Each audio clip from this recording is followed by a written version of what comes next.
seen some black soldier flies. Let's see what kind of larva we have going. Oh yeah, it's a feast. So this, oh gosh, this is huge. Look at this. Some good water, some deep water. Any kind of mulch. High nose to hold moisture. What's up? In another post I put, talking about the black soldier fly. I wanted to show you our setup. I'm gonna do more detailed. It's pretty simple. Honestly, there's not much detail to it, but I'm gonna post some articles about the black soldier flies and all the benefits. So here's our setup. So essentially, all we do is we just have 2 layers of these center blocks. They can run a little more expensive than what you'd prefer, but it's well worth it. And the great thing about them is as your compost gets deeper and deeper over the time, you can just add another layer. So we have these other ones here that we're potentially going to add as the compost gets a lot higher. So we don't add, in this one specifically, we don't really add lots of the dry matter. So leaves, pine needles, straw, hay. We add that every once in a while, maybe some dead leaves, but mostly we just put our food scraps in here. You name it, food scraps. We even put meat in here. We just, we don't discriminate. We just throw it all in. And so if you look right here, I have this Rubbermaid container. And it's got these holes just to let air in, just the right amount. Another thing is you don't want to fully cover this. If it was a vermicompost, you want it pretty decently sealed, just what would seal airflow.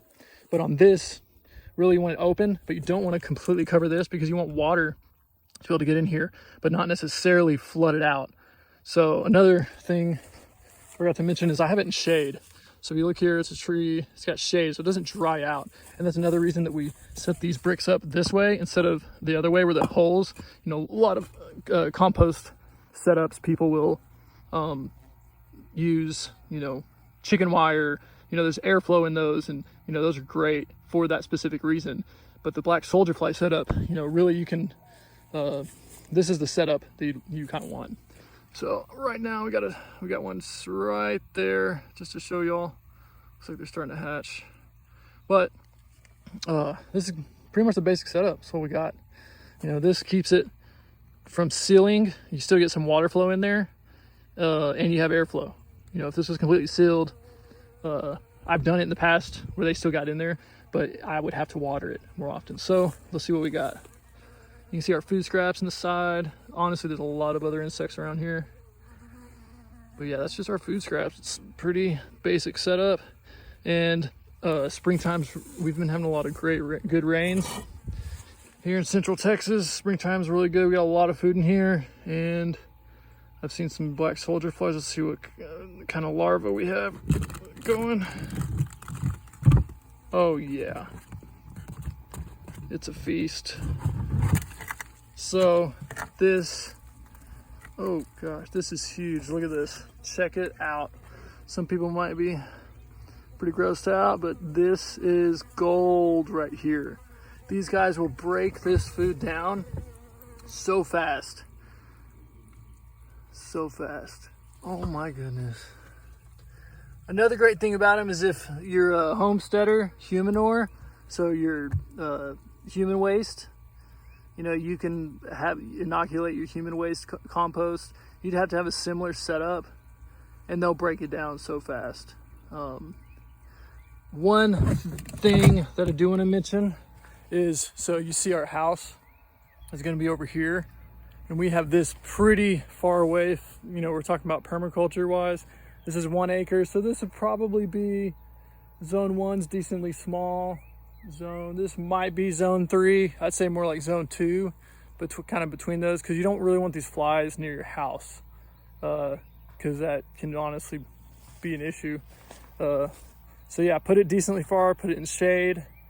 If it doesn't rain much, or you don't really have a rain area, make sure you can still reach it with your water hose. Another great thing is, if you saw the larva, if you're trying to close out and get rid of your this compost, or you're ready for it to, start a new one, you can inoculate your next pile in this exact same setup. And then what I do is I will literally just open this up, depending on what I got going, and then I'll just let my chickens come and just eat all the larvae, and they'll kick around the compost. And you can open up these bricks right here, and they'll kick it all out. They'll eat the larvae, they'll love it, and they'll spread the compost for you all at the same time. And if you're really strategic about it, you can set these up in certain areas. So one thing we could do is, if we decide to garden, right there, we can set the same setup there for probably 8 months, depending on what we got going on. And then just open it up. And you could even do small sections where you inoculate a few different bins around your property.